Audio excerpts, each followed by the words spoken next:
Hello, everybody, and welcome to Cinema Savvy, and Happy New Year as well. It is myself, George, joined us once more by Tate for a very special discussion. One we don't get to do all too often. We're on for a chilled out, lovely live stream. But we're going to talk about some stuff we got planned for 2023, some films we enjoyed from last year, some we're looking forward to this year. But before that, how are we doing tonight, Tate? Yeah, bit of a crazy new year over here myself. Looking forward to reflecting on the past films of last year, and also looking forwards and seeing where film and cinema is going to take us on this journey next year. Didn't know if you'd been watching the Liverpool game before, that's why I hadn't said anything, but I'll leave that there. Yes. But we have Carl in the comments already. Evening, gents. Happy New Year to you both. Happy New Year to you, Carl. I hope you're looking forward to tomorrow evening as well. Let's get all the football references out of the way nice and early. But yeah, it's going to be nice. We haven't done one of these. I think we did an update video last year, didn't we? Like in like August, September time. Yeah. But it's been a while. Obviously, you're back in Austria. I'm home. We've obviously had a pretty crazy year, to put lightly. And yeah, let's see how the stream goes, because these are weird when we do these, because we've got to announce stuff, but it's not like D23 or Comic Con. We don't do that sort of thing where slap bang announcements. But last year we did a couple where we had a few series, a few show ideas. One of them I announced I just forgot to do in February and thought, well, that's that done for the year, because the concept was it to start in January. So I didn't do that one. We'll talk about that again this year, I guess. yeah, we will. But what we want to hear from everyone at home, just maybe comment below what you're looking forward to seeing most in 2023, film-wise, TV-wise. Comment some of your favorite films from 2022. This is more of a chilled-out stream. So as I said, we've got stuff to announce, but if you want to do like make it a Q&A, if you want to just chat film, comment it along, we'll go through it, because we don't get to go live as much as we used to. Obviously, last year, so much of it was the Spielberg stuff. All of that was pre-recorded. We didn't get to go live mainly outside of reviews and Star Wars stuff.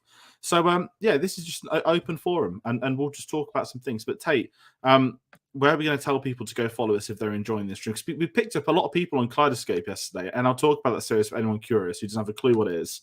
Yeah. And I'm making it my mission to oust Netflix for false marketing of utter nonsense. But yeah, aside from that, go get us on social media. Oh. Go find us on all of those places, like Twitter and Instagram. Those are the places where, we post most. That's where all of our content kind of goes up and stuff like that. Go find us on Letterboxd. Go find us on Redbubble as well to pick up a t-shirt or something. Facebook as well. All of the links are down in the description. You guys know the score at this point. We have a lot of stuff coming out in this video to announce and stuff like that. So please, go ahead and follow us on there, and also, stay tuned and find out what's going on for the year. Yeah, I mean, we're pretty active on Twitter, and I think that's something we want to do more, if I'm being honest, like more interactive stuff on there. I don't beg for retweets and stuff, but it's one of those where it's a great platform. There's a lot of great people on there, whether it's through the people you follow or stuff like that, but it is something we could definitely use more. And I think when we did this in 2020, when we entered lockdown, I think we had like 80 Twitter followers. And obviously we made it a big deal to try and get more active on socials. And I think we have just under 900 now, which isn't massive by respect. We're not trying to big ourselves, but if you can do social media right, it goes a long way. And a lot of the guests, we find a lot of people that jump on our channel are genuinely all met online through Twitter. Then you see them at events and stuff like that. That's how we get to know them. So it is a really good forum. So I definitely recommend getting us on Twitter. But we've got a couple of people in the comments. We've got Martin. Love to see the live show happening. Happy New Year to you as well, Martin. Hope you picked that War of the Worlds film. I know we spoke about it last year. Depi Gaming content. Lovely to see you as well. So what we're going to do, I got my best and worst top 5 from honorable mentions. You go comment them, because we actually have a schedule for tonight. And we did actually say we'll start off talking about a couple of our favorite 2022 films. We're not doing a big top 10 list. We're not doing countdowns or stuff like that. But we thought we'll chat about a couple of things we really enjoyed. I actually tweeted. I think I tweeted mine the other day, so it's sort of spoiled if you follow me there. But Tate, go for a couple of the ones you've seen that you want to talk about, whether they're at the top or in the middle or something. Because last year it's been really interesting talking about 2022 films.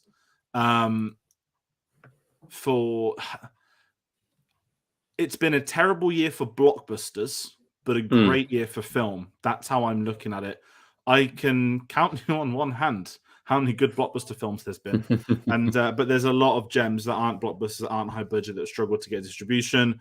So it's a really fascinating in that respect, and I think the box office is going to reflect that some of those issues. But yeah, just chuck a couple. We've got Derby. He wants to anticipate for 2023 as well. We will do that at the end. We'll make there's it's going to be a very good year, I think. So for me, I'm going to go with a shit sandwich here. So we're going with a good and then a bad in the middle and then a good at the end, because there are 3 films that stood out for me this year massively. Those 3 films were Everything Everywhere All at Once to start off with, which was just a phenomenal kind of just piece of art, really. It was such a good film. It was so entertaining. It was so fresh. I love what the Daniels are doing. I really like Swiss Army Man. And this as a follow-up is just even better on every single sense of the word. It's one of those films where upon rewatch and rewatch and rewatch, it just seems to get crazier and wackier. You forget things about the film, the kind of intricacies of delving into, you know, existentialism and nihilism and just the whole universe intertwined into one. I think people have been saying it as well. It's one of the most wacky and revolutionary films in this sense since The Matrix. And I think it stands by that. And for people who thought it was a flash in the pan little indie film, people are still talking about it now. People are talking about it being up for awards. People are talking about it moving forwards and stuff like that. So that was an amazing film towards the start of the year. In the middle, we have Pinocchio, the Pinocchio version made by Disney. This was the worst film I saw this year. This was awful. And we reviewed it recently. And dear God, it's just so soulless. For a film about a boy gaining a soul, it makes no sense. How on earth can a film be that bad, being produced by one of the biggest companies in the world? It really put a sour taste in my mouth, to the point where even when watching Del Toro's Pinocchio, all I was thinking was, God, the other Pinocchio this year was so bad. I was loving the new film, but yeah, I had to reflect back on how bad the previous one was. And then finally, what is my film of the year? All Quiet on the Western Front. Just a harrowing war film. One of the just most gut-wrenching pieces of cinema. One of the most beautiful pieces of cinema I've seen in recent years. I really wish it gets more recognition because Netflix haven't really marketed it that heavily. In fact, a lot of the marketing has been done through kind of social media of people watching it, sharing their opinions, resharing it and stuff like that. Yeah, Netflix's marketing this year hasn't done the best of jobs for a lot of films. I feel like the only film that I can actually remember that has good marketing is Glass Onion, realistically. But All Quiet on the Western Front is an outstanding film. And I would highly recommend it for anyone watching it. And please do watch in its original German as well, just for that authenticity. Yeah, I mean, I want to talk about that because obviously when we got the review, it was just I just didn't get a chance to see it. So I had the screen on the account. And I was like, you just do it solo. And I didn't watch it until after I saw it. And I think I saw it maybe 2 weeks after. And obviously, I've never seen the original. I've not read the book. So all I knew was it's a World War I film. I didn't know it's about the end of World War One.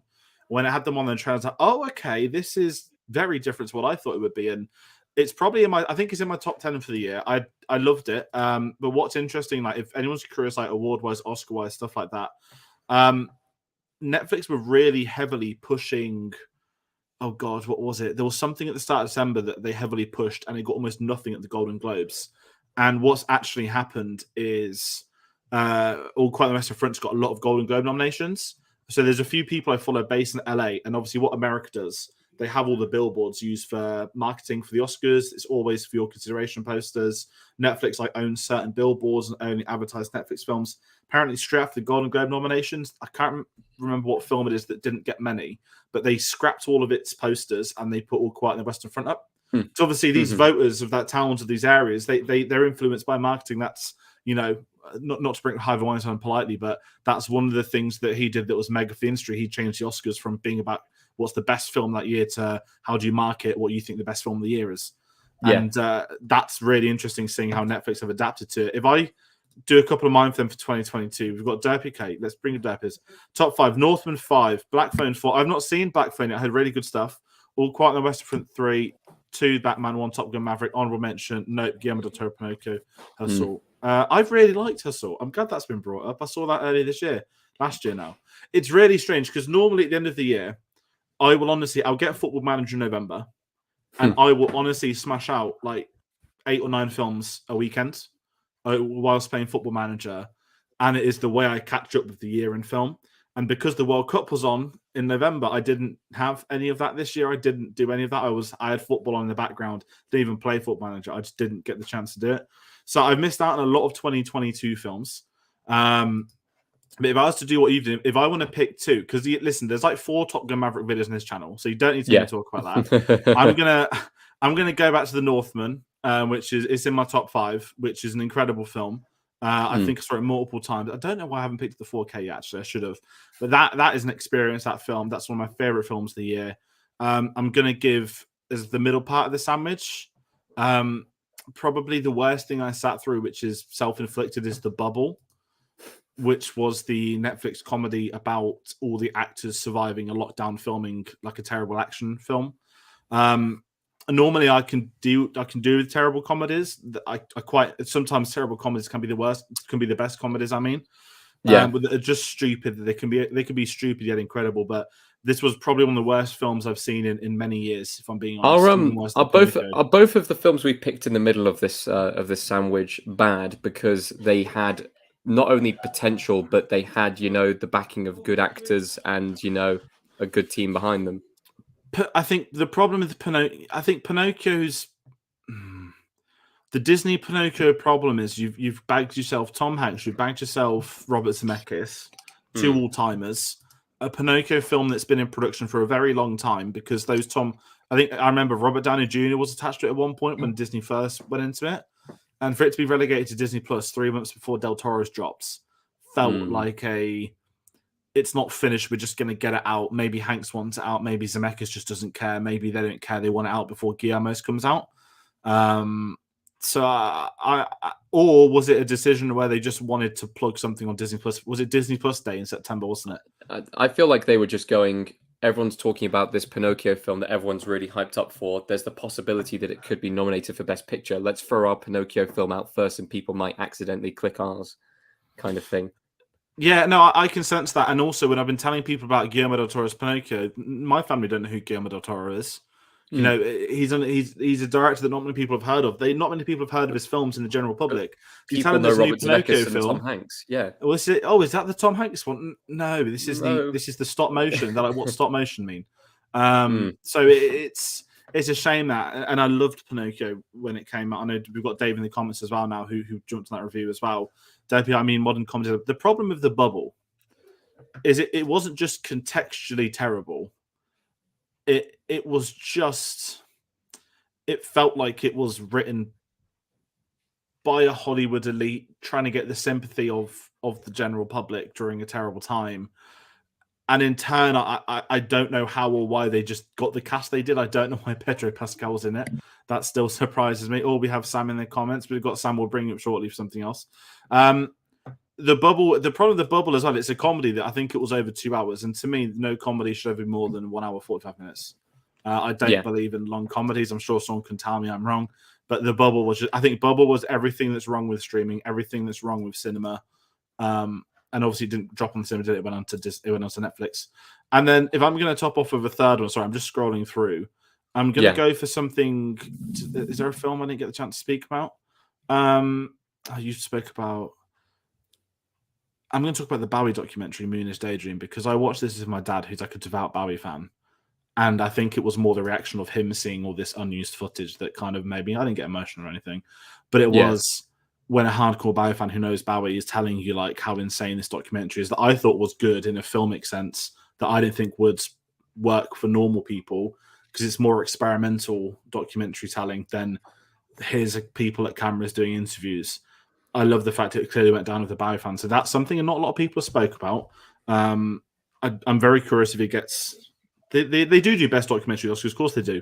I'd be very curious to follow its chances during award season, but I think to see a documentary on IMAX and that documentary itself be just incredible. I was going to say, there's a few documentaries out this year that could be up for it, isn't there?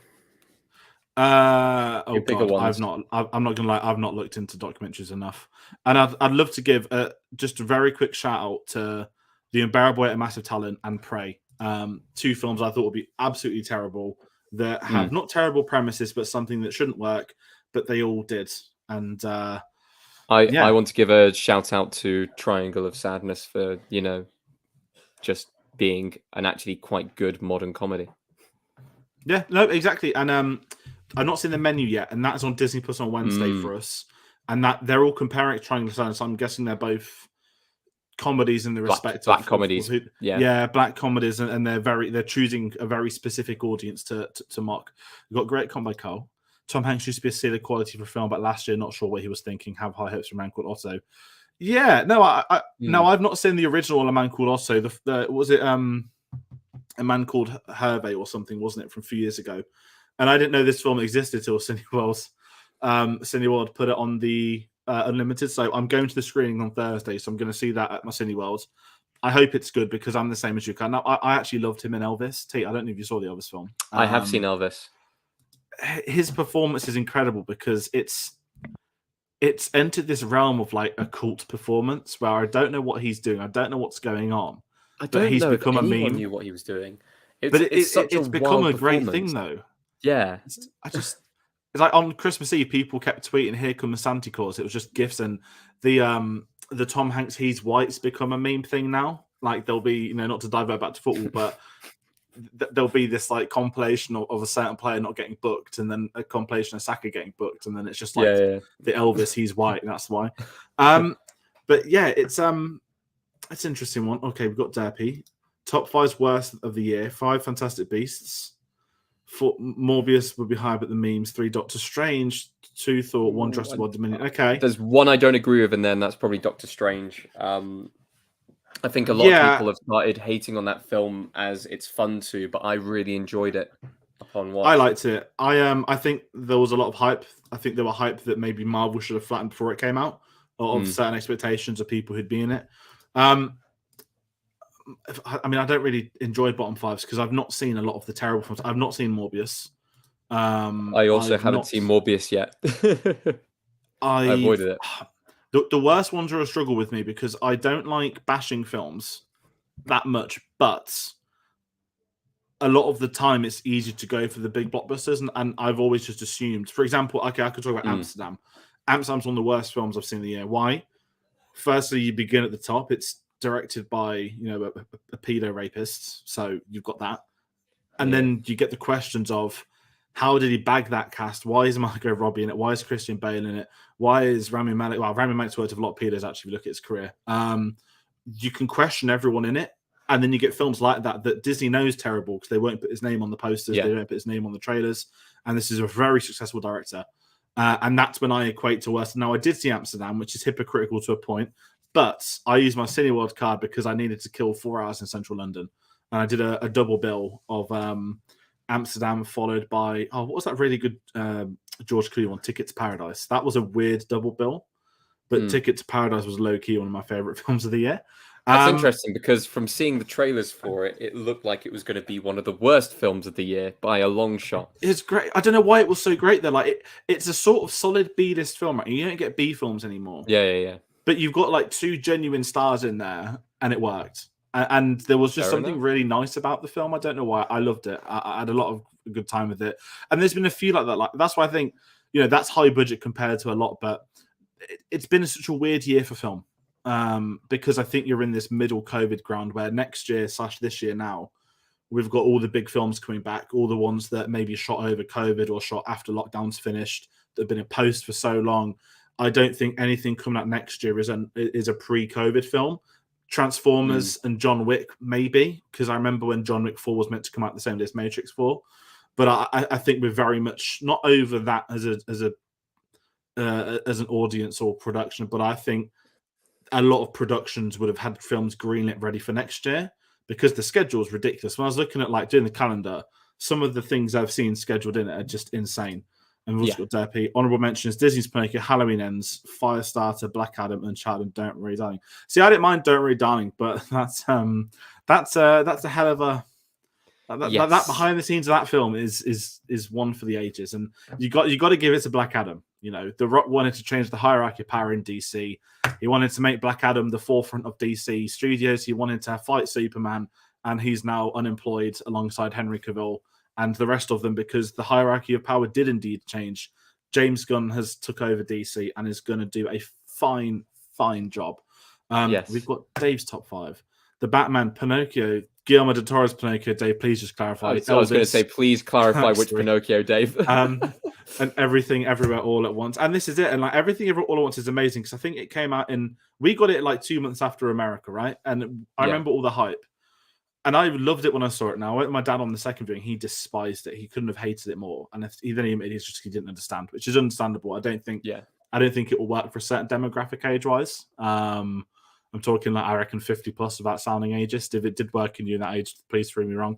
But if it genuinely holds up for these Oscar nominations, which we think, and Ke Kwan is the favorite for Best Supporting Actor, that would be a monumental victory. It would be phenomenal. Now he's in Loki season 2 as well. Like he's obviously getting roles again, and there's no Indiana Jones reshoots, but I bet they wish they'd have found a way to sneak them in.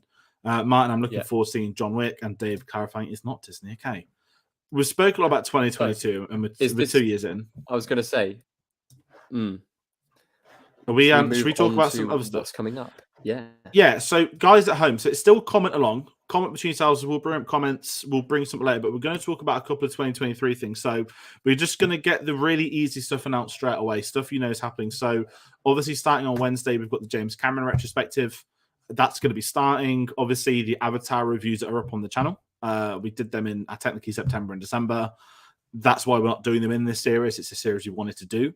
We've got a much more deeper intro, but if you check out the channel this Wednesday, me and Tayte, we did Piranha 2 The Spawning, and then we've got Reese joining us next week for The Terminator. Not Kyle Reese, who's obviously been on a lot of our videos, who tonight has launched his podcast. I said I'd give him a shout out as well. The Cinematic now has their own podcast, and the first episode has gone up today. So do find his Twitter and have a listen to that. I'll be doing it tomorrow. But Tayte, you've not seen Avatar 2, have you? No. I have not. Do you know how much money it's on now? As of today, it's now 1.5, 1.4 billion now. Oof. So it's going to overtake Top Gun Maverick, I think, tomorrow. And I haven't even seen it yet. It's not the fact I haven't seen it. It's like I don't want to be like not an Avatar hate. That's a weird term, but I 180'd an Avatar when I saw it in September. But the box, I love box office. I love following it. I followed box office since I was a kid. Following this box office, like when I think of Top Gun Maverick, which was like a 3-4 month insane, look at this, they're now on 1.4 billion. No one ever imagined this. For Avatar to have mopped up Top Gun in like 2 weeks, 3 weeks is quite frightening. And then he thinks that there's not slowing down, is it? It's not slowing down, and there's no big film out till mid-February. It literally has its own 6 weeks, and the most insane thing is China at the moment. That the Chinese box office took a knock due to COVID. Well, brackets COVID. Don't want to get massacred. And then this weekend, it's gone up like 80%, which doesn't happen in China. So clearly something's happened over there. The American box office increased on its third weekend. But the Avatar box office, 1.4 bill. They reckon it's gonna hit 2, which is just mental. Insane. And fair play to Cameron, to everyone. Sam, very, very intrigued with Scream 6 shit. I've never seen a Scream film, as Sam knows. Sorry, I'm just gonna seen the first one. I've seen clips of the first one because we had to watch that. You haven't even seen the first one fully. No, but I know what it's about, and I know the ending. So I had it all spoiled when I was at college. Oh, here we go. Let's get some Avatar talk. I went to see Avatar in 4DX, and even today, all the screens are sold out myself. This is it. Like I want to take my parents to watch it in IMAX, but they won't do 3D, which is understandable. But because the audiences aren't dropping, they're not even going to do the IMAX 2D still. It's still IMAX 3D only. But Carl, how was it? There's a really good, there's like parody articles. Someone did one on like local man drowns watching Avatar in 4DX, and it was a really, really well written thing. Martin, I saw Avatar 2, so I have to say I enjoyed Top Gun Maverick more. I understand that I'm on the same boat, don't worry. And Sam called us a travesty, which is also understandable because there's a lot of hype on stream. I've seen they just released a poster for the new Scream, and it's I think the first 6 Scream films or 5, and they've like mapped out everyone's deaths or something, but it's done as a subway map, so it looks like the ghost face thing. And then now they're getting done because they stole it from an artist who did it already for other Scream films. So that's the Scream news. But we spoke about James Cameron. I guess it's fair we speak about another director we're going to cover later this year. Obviously, this isn't going to come as a surprise to some people. No, it's not Christopher Nolan because we've already done that in 2020. because Oppenheimer is obviously out in July, and I will be hyped and I will be doing stuff for that. But we have done all of Nolan's films. We're of course going to build up to Dune Part 2, and we're going to do a little series on Denis Villeneuve. And I promise I'm going to learn his name pronunciation correctly, ready for August. But we're going to review each of his 10 films. We're going to end at June Part 1. Obviously, this is, I guess we have to put a giant asterisk of pending release date changes. But essentially, these are going to be every Tuesday building up to June. Obviously, we're pretty hyped. I've only seen like half of them. I've only seen half of these films, by the way. Not all of them. I've literally seen the second half of the top catalog. I've not seen I haven't seen the top row. Or the top row. And this is it. So I'm pretty hyped in that respect. But we kind of, if anyone's curious about, I said, like, I don't want to make it sound like Comic-Con. Like, we're not blowing smoke up our asses by saying we're doing this. Obviously, you know, last year was a pretty wild year. It's an understatement. 2022, you know, you're coming out of lockdowns. Things are maybe getting more normal. Live normal events, everything's starting to come back in. And it's been a very fascinating year. And obviously, us ourselves have made our own changes from within, changes we had to make as a channel. And kind of in lieu of that, we're still sticking to a lot of our original premises, but we're not exactly doing a 35-episode series.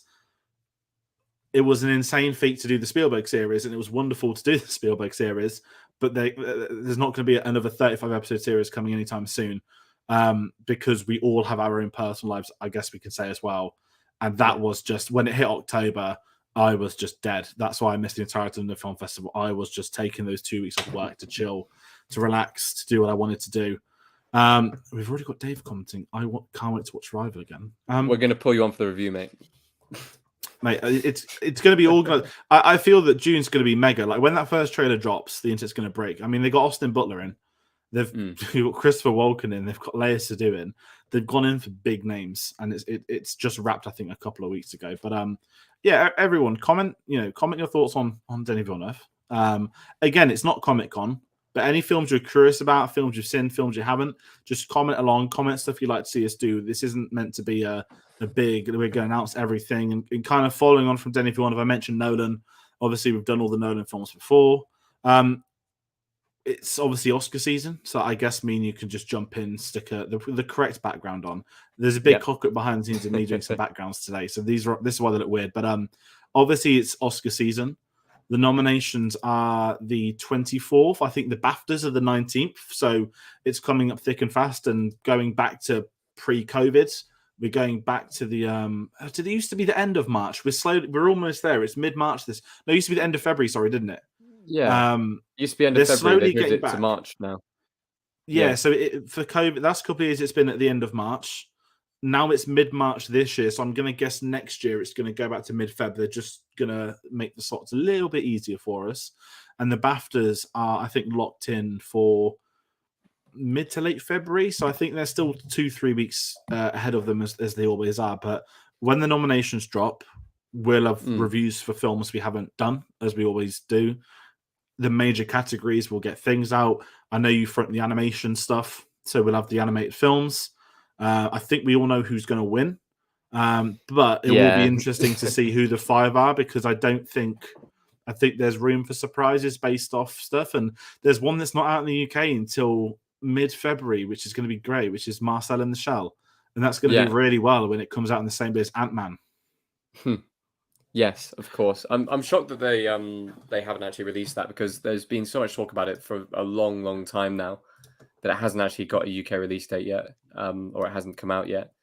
But yeah, that sometimes happens with the Oscar films. I know last year we had a massive problem with films being released very close to the actual date of the Oscars.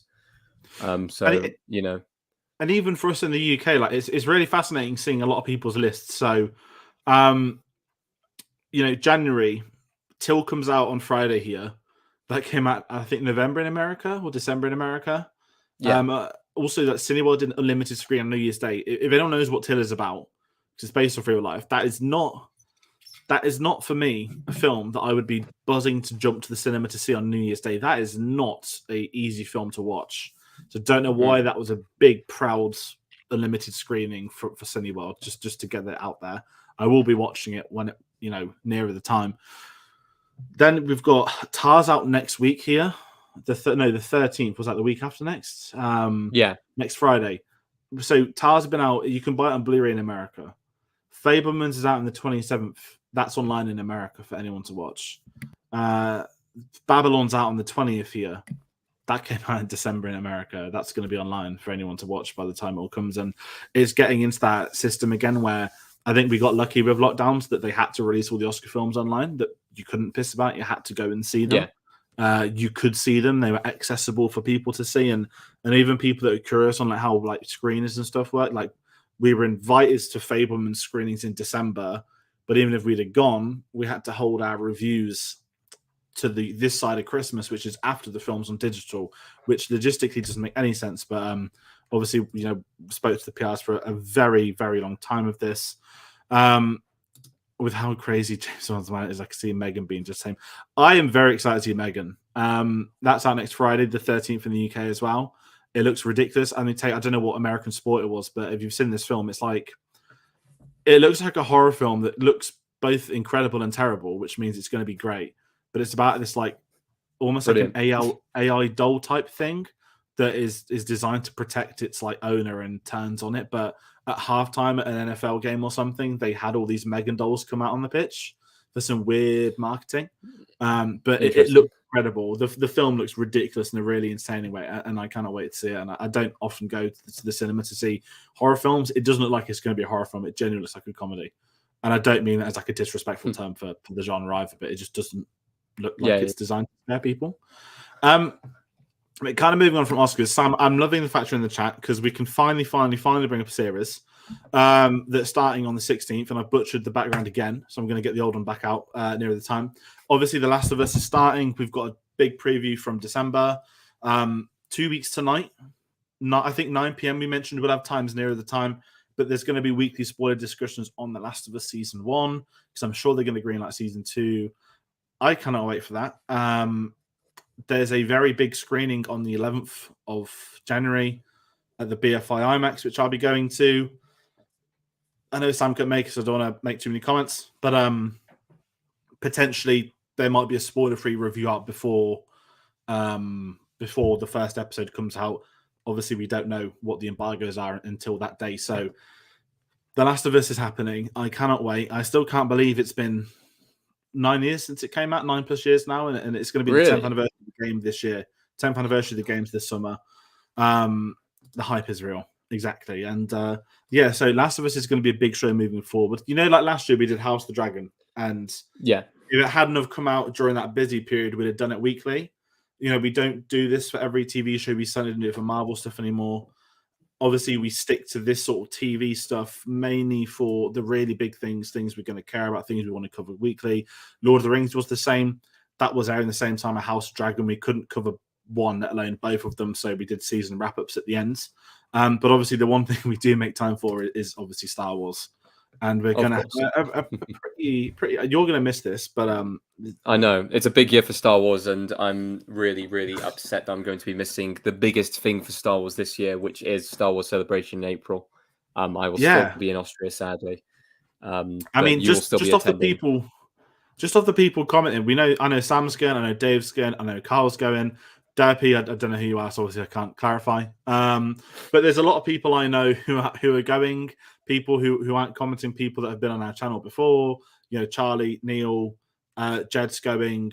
I don't think Theo is. There's just tons of people going, even people you haven't seen our Star Wars stuff, Phil, of course. And it's just going to be a great few days. I know your sister's going as well. So there's a lot of things. Who was a big thanks to last year was sending us all the footage to use for our celebration coverage. Yeah. Shout out to Adina. And this is it. So there's a lot of things happening for Star Wars, and even aside from celebration. So I will take a camera and a mic there. I'm not going to sit there and pretend I'm there to do videos for 4 days. I'm not. I'm there to have a good time. But there will be probably some videos there, maybe. So that will just be nearer the time. Plans will be known when the panel schedules are out. It all makes it easier. Got a lot of our friends who from the States and Australia flying over who've actually been on our channel. So it's going to be a really cool few days, and I hope it's good. And even aside from celebration, we've still got the shows. Mandalorian returns on the 1st of March. We will have weekly Wednesday spoiler discussions on that. We've actually redone all of the Mandalorian thumbnails from the first 2 seasons, so you can find a playlist on our channel homepage where it says, I think it's under, no, it's not under Star Wars Reviews, it'll just be under Mandalorian, but they're all done season by season. So if you want to get ahead of the game, watch any Mandalorian stuff, you're more than welcome to. We've got some guests on there who will maybe try and get some of them back for season 3, stuff like that. It's fun talking Star Wars. Mando is going to be mega. And then we've also got Ahsoka, we've got Skeleton Crew. We're not going to do this one weekly, but apparently Bad Batch starts on Wednesday again. We get Action Grand Admiral Thrawn this year. So Bad Batch, there will probably be a wrap-up when the season's done, like season 1. So it's a pretty good year to be a Star Wars fan, and maybe we'll get some news at Celebration about, any future Star Wars films. Future films, future projects, future games and stuff like that. I know that we're not a gaming channel, but I am very excited for Jedi Survivor to come out. Order. That March as well, isn't it? That's a busy few months for Star Wars fans. So that's coming out very soon. Yeah. There's a lot of Star Wars stuff happening. And as I said, we aren't just saying for the sake of it. These are the big things we cover. So we don't have a Marvel schedule lined up. There's just too much to cover with that. And that's not the sort of thing I don't think our audience and ourselves have the deeper interest in covering religiously.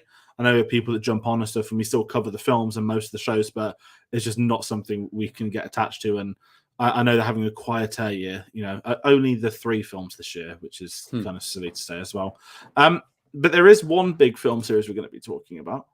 And this is one that's been, I couldn't get an intro done in time, basically. I've got till June, but obviously, if you've seen the thumbnail for tonight's video, you've seen Tom Cruise hanging off the side of the logo.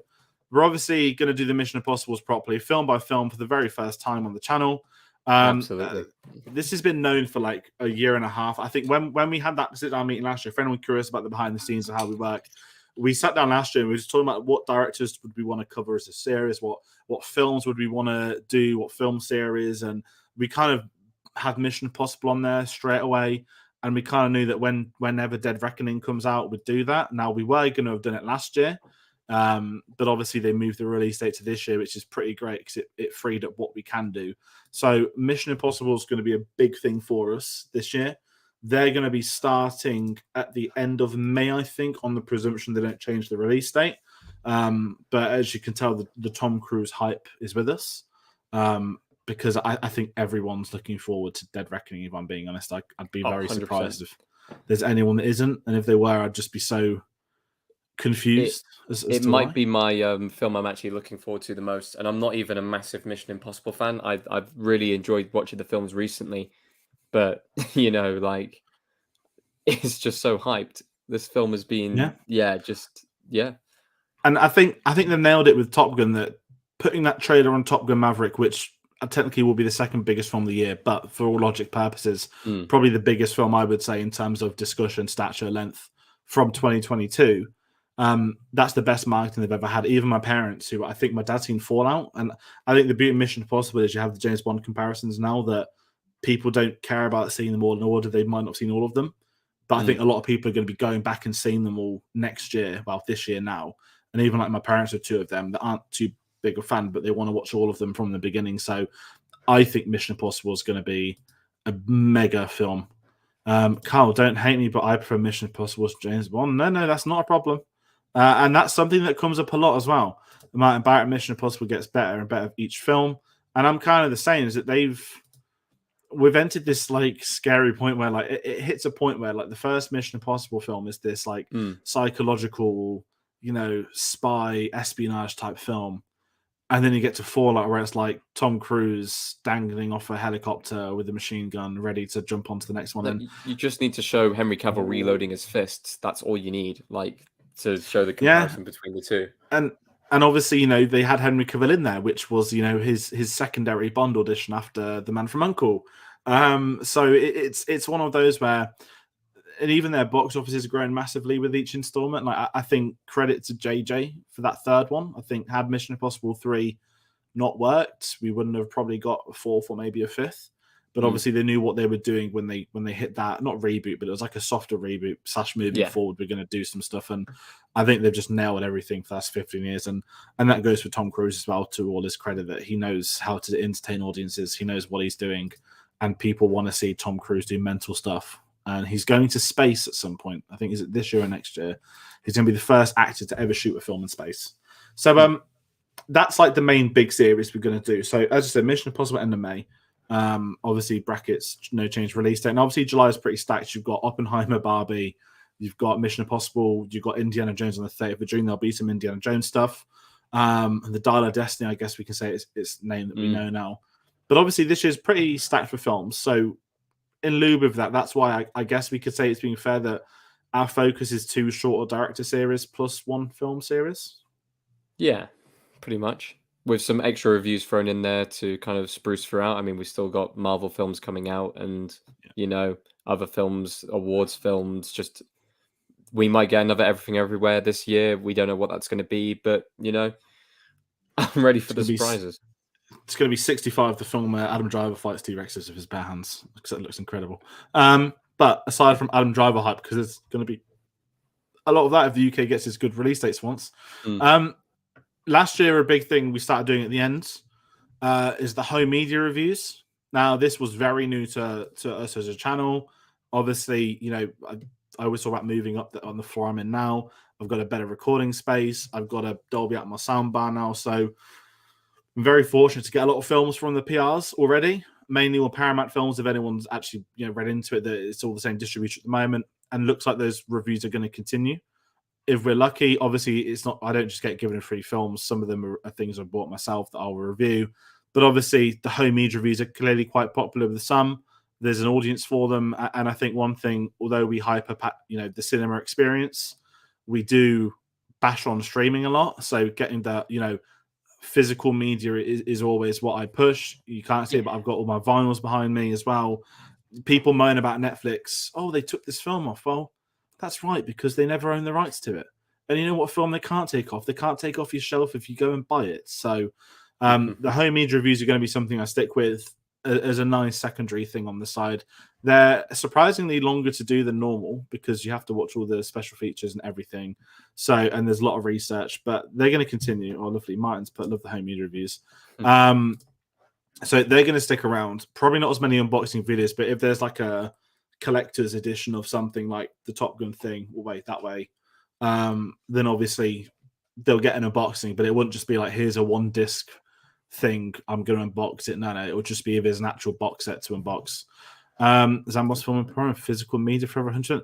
I'm with you on that because we need physical media. And also, just if you put a 4K disc on an Ultra HD Blu-ray player, it's better quality than streaming 4K off a streaming site anyway. That's a straight up fact. So don't ever let streaming services tell you otherwise than that. And hopefully we get some more classics released. I know that I'm hoping. We've now had confirmation this week that True Lies is getting a 4K Blu-ray. That's going to be a big part of our James Cameron retrospective. Is how the hell can you buy these films in 2022? Because so many of them aren't available in 4K, some not even on Blu-ray. But hopefully, if we're lucky, it's a good year, and maybe one day they'll give us Tron Legacy in 4K and stop hiding from it. So that's going to carry on. And then Tate, we've also got something we don't have a name for yet, but we mentioned earlier. Yeah, so last year the concept I had for a series was called like Letterbox Logged, where we'd essentially bring a guest on every month and we go through the entirety of what everyone has logged on Letterbox. Like in a really weird way, you had to go on Letterbox to be able to take part. And then when we spoke last, it must have been the autumn one when we did a stream. We spoke after, and you wanted to sort of bring in like tonight, like a really nice casual chat, a live stream. But it's not necessarily about what we're doing. It's more about like what have we watched this month, what have we seen, what we're looking forward to. More of a chilled out catch up stream. We don't have a name, but just go for what your idea is, because I'll hand over for this. So for this idea, we want to chat between ourselves and also bring on some guests every single week and just kind of chat about what we've been watching, what we're going to watch, any TV shows or films that have come back in kind of, into our minds, whether it's a new release or an old release. We want to talk about, whatever is on your mind. We may even have like a single question for the video, a topic of some sort. Like, for example, what film gave you the best cinema experience? I know we've done that one before, but it's nice to hear other people's opinions on what film was the best cinematic experience It may not have been the best film, but they may have been given like a beer in their seat or something like that. Who knows?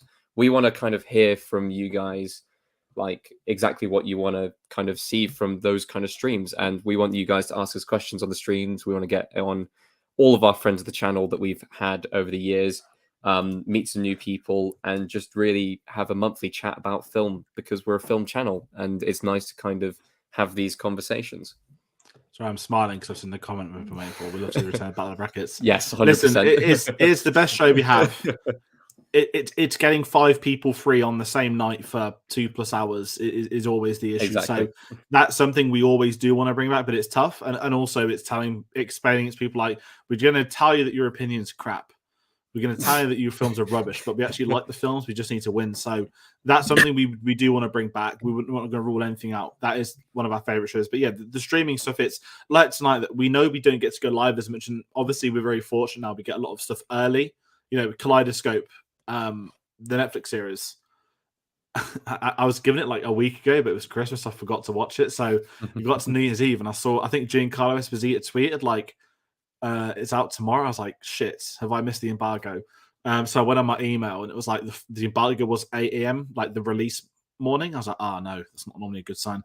And the concept for Kaleidoscope is that you get given the first 7 episodes are in non-linear order and you have to watch the final. It's a bank heist series. That final episode is the bank heist, but that's quite the ending that fits all the clues. So it spans 25 years. So one episode set 25 years before the heists, one 7 years before, one 6 weeks, one 3 weeks, one like 3 days.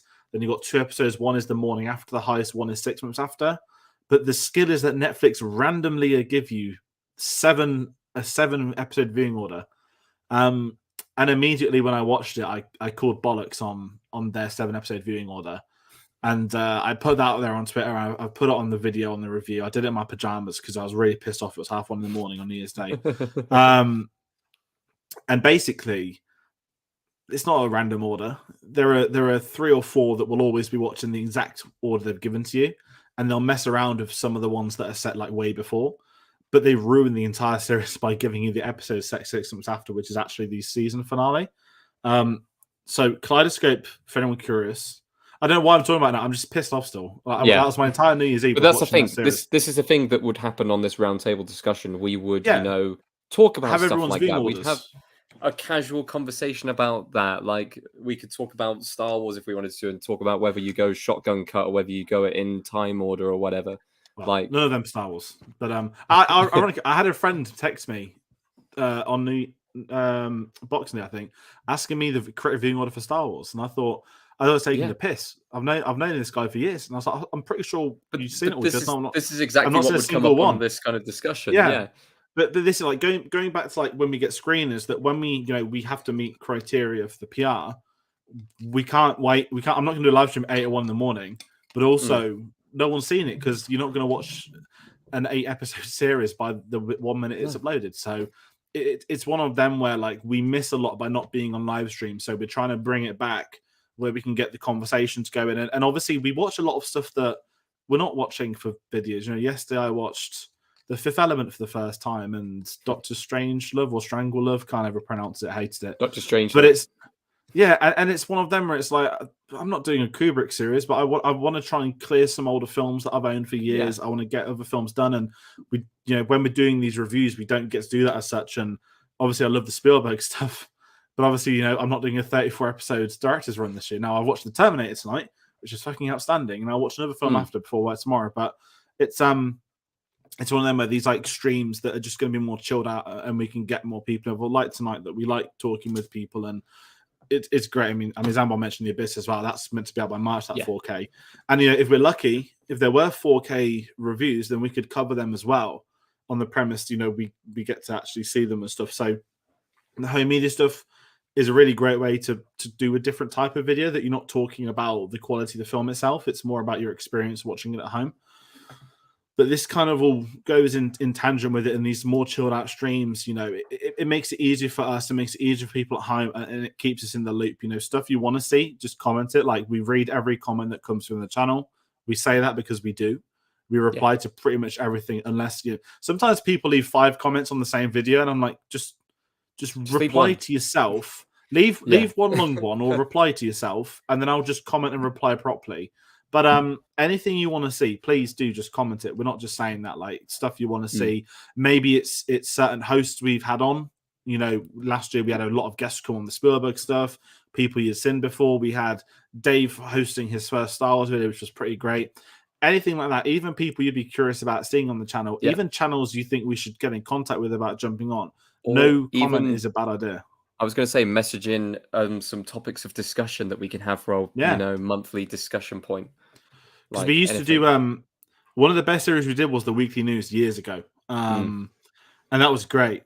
Obviously, you know, we couldn't do a weekly news show now. God no, we were too busy. But it used to be like an open forum essentially because it was just so diverse. We'd cover all the news, not just certain things.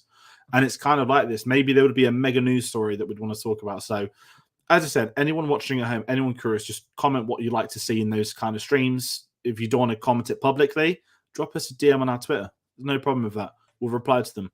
And I guess kind of following on to that, you know, we've obviously done some ranking videos in the past. We've got our big one on the Director Series where we did the whole 25 points, 15 points for a win.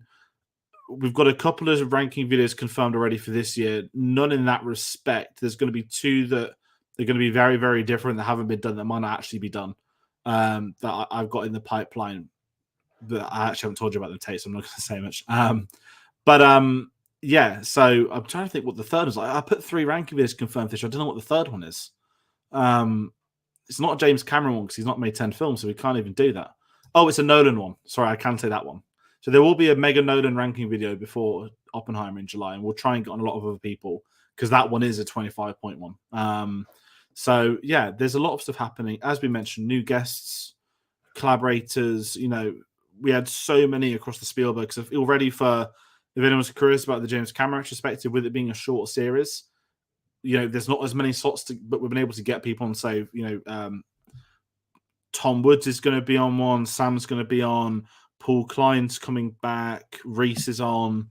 I feel like I've forgotten some others already, but we've had people approach us about these sort of things, and we're happy to get people involved and bring them back on, or people recommend other people. As I said, you know, we go out there, especially Mission Impossible is going to be a big one. There's one podcast I'll be trying to talk to as early as I can. And if you're a fan of Mission Impossible, you'll probably have heard that podcast already because I have one contact. I have one contact as well, which I'm going to be trying to make this year for sure. Which George knows about, but we need to. And this is it. And obviously, you know, as I mentioned, with The Last of Us, we get a lot of events that if we're lucky, we get to go to. You know, a big thing we haven't really spoken about, but like YouTube's really pushing this YouTube Shorts, and even me, I think, spoke very briefly, but like that's maybe something we could do down the line, just independently, quick videos. If YouTube's pushing that, it clearly means they'll mess their algorithms around that going forward. And maybe something like The Last of Us screening next week, if it is this event, is, quote, an immersive screening.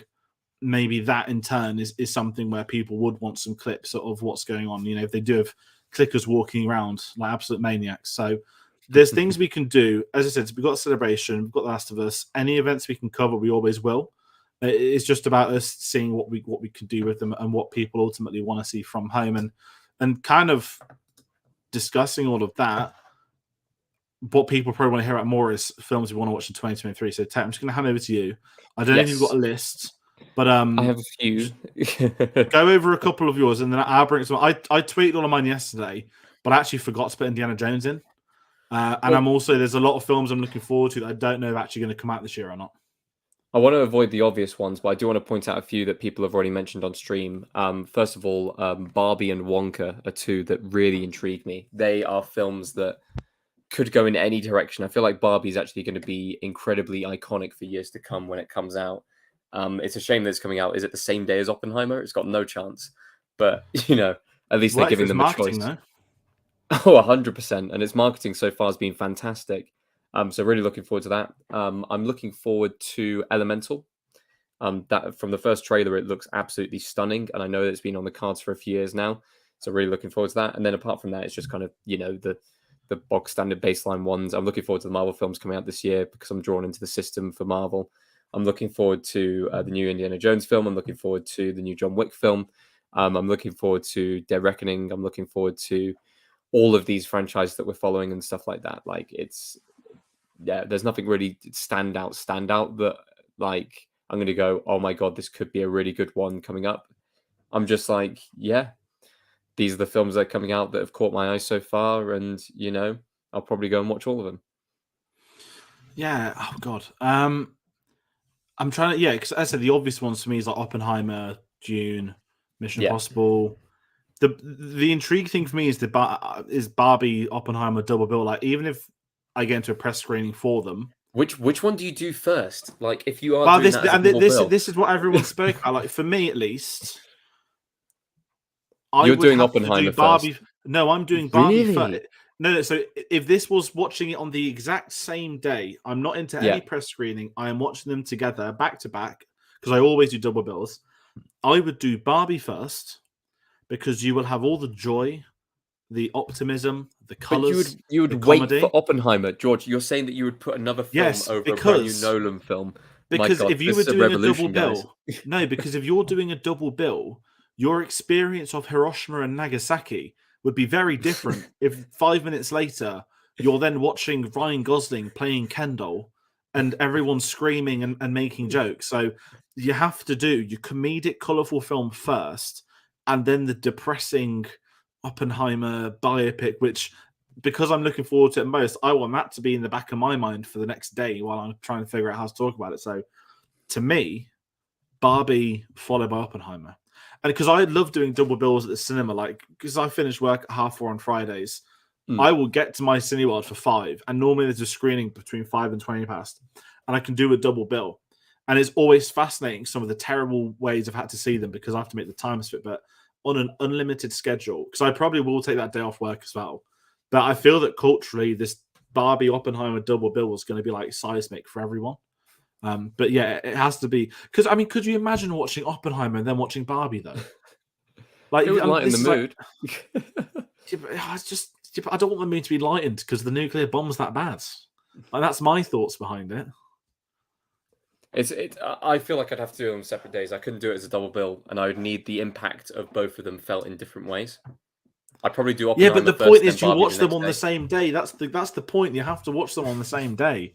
If it was days apart, obviously Oppenheimer comes first. Right, Carl, though, from the trailers, I'm feeling Guardians, Guardians, I'm dreading in the polite sense that, like, that's gonna rip me apart. It's gonna hurt. Yeah. What's kind of been amazing is, as much as I've gone off Marvel in the last 12 months, thanks to the oversaturation of Marvel, probably a fairer term, the things that are really jumping through to me now are the ones that not stand alone, but stand by themselves as films. Yeah. And I mean, I loved Guardians 1 and 2 anyway, but Guardians, it just jumps up a lot more. And you can tell that that's because, I don't want to say a proper director because that's disrespectful to most directors who are competent, but there's something about Guardians that, because it was that first experience, it was that space one, non-on-Earth thing, James Gunn, the most freedoms, do what he wanted to do, and he smashed it. So I'm really looking forward to Guardians.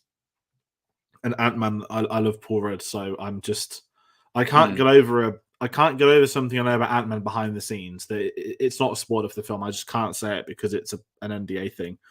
I just can't get over something I heard about what happened on set. It's not traumatizing my experience. It's making my experience really funny when I think about Ant-Man 3. So I'm not going to be able to take it seriously at any time I see one of the actors on the film. And then we've got Mario. What genuinely looks great.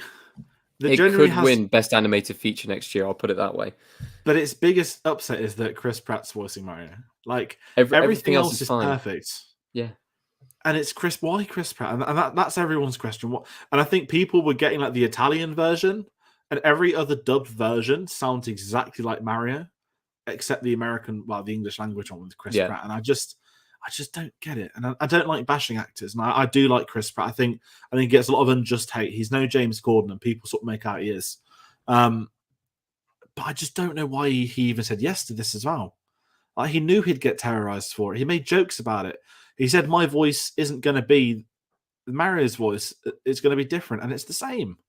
It's the exact same as everything he's ever been in. So I actually think Mario could be good. I think it's out in April. I think it's at the weekend celebration. So I'll probably watch that when I'm home. I feel like Jack Black's going to steal the show in it. But yeah, it's looking good from the trailer so far. Yeah, I'm trying to think of something. I mean, Cocaine Bear. Everyone's hyping up now, so I don't need to be on Yeah. that high horse because everyone's now hyped for that. So I feel like I'm done there from talking about it. But not enough people are talking about 65, which is the Adam Driver film.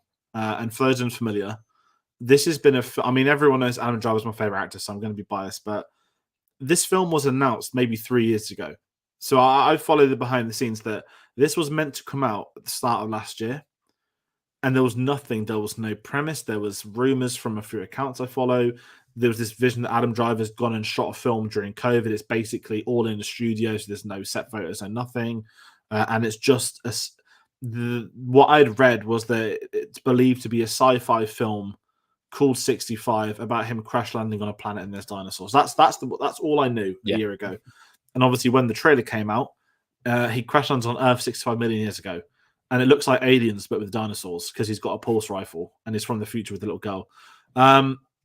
This film looks like it could potentially be terrible, but it also looks like it could potentially be like one of the best action films of the year because it's such a ridiculous concept. I'm all in. And the Yeah. biggest question mark is why is Adam Driver end up in a film like this? This is like a Ryan Reynolds type film that Sam Raimi's name's attached to it as a producer, and people wondered, was Sam Raimi the director at one point and left to do Doctor Strange? Because everyone knows that Adam Driver likes working with the big name directors, which has happened a hell of a lot. And even this year, we've got the Friar film with Michael Mann, if that comes out this year. We've also got, he's filming Megalopolis, which is Coppola's first film in bloody decades, which he self-funded himself, and he's the lead character in that. So it's really interesting seeing the Adam Driver hype, but 65 is going to be this film that makes or breaks a lot of that. And ironically, I think it's going to be his most popular film outside of Star Wars, which is quite scary because he's done some incredible films. But I'm going to chuck in what I think could be the best film of the year that's not Dune or Oppenheimer, and that's Killers of the Flower Moon, which is Scorsese's. Because no one's talking about it because it's on Apple, which isn't a criticism of Apple. It's going to premiere at Cannes, I think, and then it's going to get a very strong awards push for next year. So I mean, end of I was this going to year, say Apple was the Apple was the first streaming service to win a Best Picture Oscar. And this is like a $200 million No one talks film. about Coda, but it was still a phenomenal film. Yeah. And this time you got Leo, you got Robert De Niro, Brendan Fraser. Yeah, there's a pretty incredible cast in that, and I think it's gonna be mega. That I think the reports were is they thought it'd be ready for Oscar season now, but they saying it won't be ready. It'll be ready in the summer, which means it's going to premiere at Cannes because of course it will be. Got obviously I missed Sam's comment. Sorry, Sam's had to go. See you soon, Sam. If you're watching later on, and Carl feels like everyone's seen, but I'm looking forward to the whale. Yes, I haven't seen the whale, Carl. I'm with you. Tayte has. It's amazing. It's really good. Is it February the 2nd here? Like we don't even get it in January. Like it's still a few weeks away. I think there was a limited release a little while ago, wasn't there?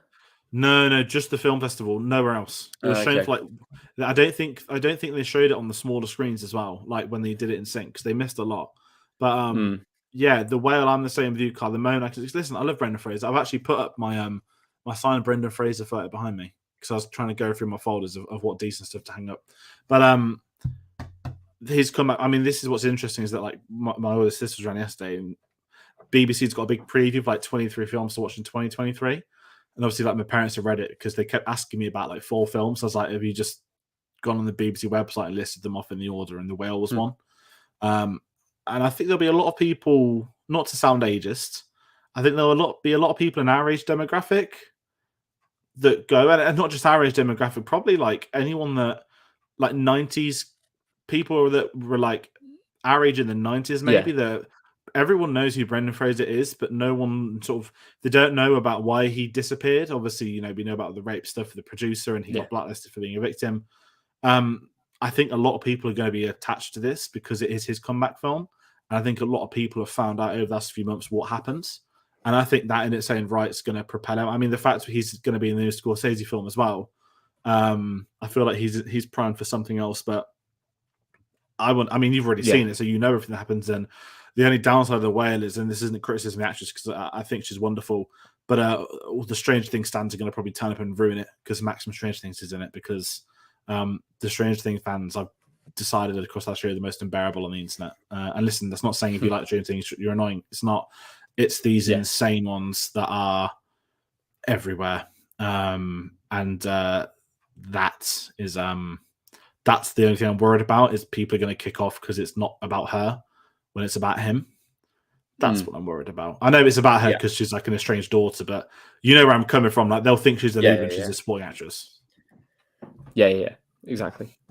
But yeah, so there's so many films out next year. Like, is there anything else you want to talk about quickly, or not? Or to be fair, I'm pretty good. I'm just really looking forward to all the content we're going to be putting out. And from myself personally, I want to just, thank everyone who's helped out with the channel this year. It has been a tough year for us with the changes we've made. But I feel like we're, in a stronger position than where we were.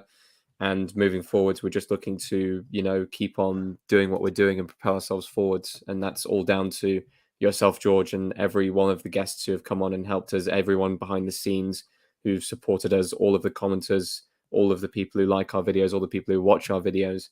I just want to say thank you, and stick with us because we're not going anywhere. Yeah, I'm kind of saying like a massive thank you, obviously, for you always helping out. For all of our guests that come on who take time out of their spare time, as we've kind of said, like, we don't get paid to do stuff like this. We fund this ourselves out of our own pockets. This has always been a hobby that we're invested in. When we go, contrary to what the weirdos on the Lord of the Rings review kept telling me, I don't get paid by Amazon to go down to London to watch the Lord of the Rings. I had to spend £26.40 on a return, including zones 1 to 6 day ticket. And that's when it's being shown in the evenings, not the morning screenings, which are their own bloody conversation. So, as I said, we don't get paid to use as much as we'd love to one day, but that's just, for my understanding, that's not a YouTube thing. Everyone we'd seem to know that writes for places doesn't get paid either. Even some magazines which are in print don't pay up. Now, that's not obviously Empire. Empire do, which is we'd all know if they didn't, because that'd be mega. Yeah. But you'd be surprised people if how many people go around and you see coverage websites, magazines. I'd love to pay people to come on, but we just wouldn't fundamentally ever be able to. But when I see people's writing in print and I find out they're not getting paid for that, that's obscene. I don't know why I'm ranting about this, but it's just one of those things that I think, because obviously me and you don't write, do we? Like, we do film, we do video stuff. It's an easier commitment, but bloody hell, like if this got like embedded on YouTube's homepage, or like Mr. Beast fucking shared it or something, and you knew you're on a trajectory, you think, hold on, what's going on here? But yeah, it's weird. And if anyone is into the film stuff, like, there's a lot of very good writers to follow. We do try and get guests on when we can, but us that have a video background, it amazes us to see how different video formatting is to written formatting, how maybe certain PRs prefer one to the other. It's an incredible world, the world of PR as well, and it's just mind-boggling some of the stuff I've come across in the last year. And not to put it past any guest that does come on here, as I said, we're always grateful for anyone's time. People that are watching stuff, they're watching our videos in their spare time. They might be working, they might have us on their background, have it on mute. They might just be watching it for a series they enjoy. Maybe it's Star Wars videos, maybe it's us talking about a director they enjoy. It's always incredible hearing about people's experiences with the films we do, and we can't thank you more than enough, because if we didn't have people watching, if we didn't have people talking, we probably wouldn't really be doing this. And kind of what you said, Tayte, last year was a tough year in that respect, that there obviously there are certain things which are public knowledge that, we didn't know we'd be doing a year ago when we mapped out our 2022 stream. And I can assure you that we won't be doing that for the same thing this year. Because, I know you and you know me, and that sort of topic, me and you are pretty tight on. But it's 2022 was a weird year, but and I don't want to blow smoke, but we now we've got the annual stats. Like, we did pick up more subs, which really surprised me. I don't know why that surprised. Well, it does surprise me, because we did do a massive James Bond series, but because the Bond fans are amazing, and I know that some of our, Sam, who's been on our videos, I wouldn't know Sam if it wasn't for James Bond. Martin, who I'm in a group chat with on Twitter as well, I wouldn't know Martin if it wasn't for James Bond. Some of the Bond stuff we picked up is incredible. And even the ranking and the anniversary video we did, which was like an insane amount of time, like just the community and their acknowledgement and respect for stuff like that, it just amazes me compared to so many other franchises and sectors of the internet. But yeah, it's a big thank you for me to everyone for, again, watching our stuff, for getting involved, for commenting, even if it's just messaging us about certain things. We've always appreciated stuff like that. And even to the trolls and the fake comments, I'm good at finding out stuff like that, and that's one of my strengths of growing up in the IT savvy age. So it's really interesting, some of the things you can find out with a couple of browser extensions. But That being said, because I'm at risk of diverting completely off topic, Yes. I'm gonna hand over to everyone. So, as I said before, comment below with your thoughts, films you want to, films you. We haven't even mentioned TV. I'm not going to go over TV this year. The Last of Us at the top, but just comment below the stuff you're looking forward to seeing. We'll reply to them if you're watching on demand. I always say on demand. We're not 4OD. I don't think it's even called 4OD anymore. It's just like if you're not It's now watching called it All live. Oh yeah, they changed it again. They're not All 4 anymore. They're just Channel 4 now. There's a lot of rebranding. Okay. ITV's now ITVX. I'm like, where's the X come from? You're not Fast and Furious. No idea. It's so strange. But if you're not watching live, if you want to comment, we will reply to those. And as I said, that Kaleidoscope rant earlier, go look at the Kaleidoscope video. I recommend you the best viewing order. And if anyone watches an order I put in the description or the order I say in the video, I think you're actually going to watch a great series. Just whatever nonsense Netflix are assigning people, it is just utter nonsense. And that doesn't make a series good. It makes it terrible. So, yeah, there's a lot of things happening. And I guess we can say we'll be back on Wednesday with the first episode of the James Cameron retrospective. Piranha 2 is recorded, edited, all that sort of stuff. We will be going over that, the ins and outs of the series, stuff we're prepping, stuff we're not, all on Wednesday's intro. And it's a very weird review to talk about to begin with. So do check out that on Wednesday. I can't really think past that. I feel like there's something else coming out next week. There's films, there's other stuff, but if we're going to announce them, Tate, what sites are we going to announce on? We announce most of our things on Twitter and Instagram first. That is at cinema_savvy. We're also on Facebook and Letterboxd as well. If you want to follow us, just type in Cinema Savvy or go to the link in the description and go onto our Redbubble store where you can pick up some of our merch and help us out with the channel to fund our trips to London, where we can, watch these films. Yeah, there's a three events already in 1 month, and I wish they'd pay me for it, but they don't. So that's just how it is. And these bloody train strikes as well. Up the workers. I'll end it on that lovely one. So thank you all for watching, and we'll see you on the next one. Take care.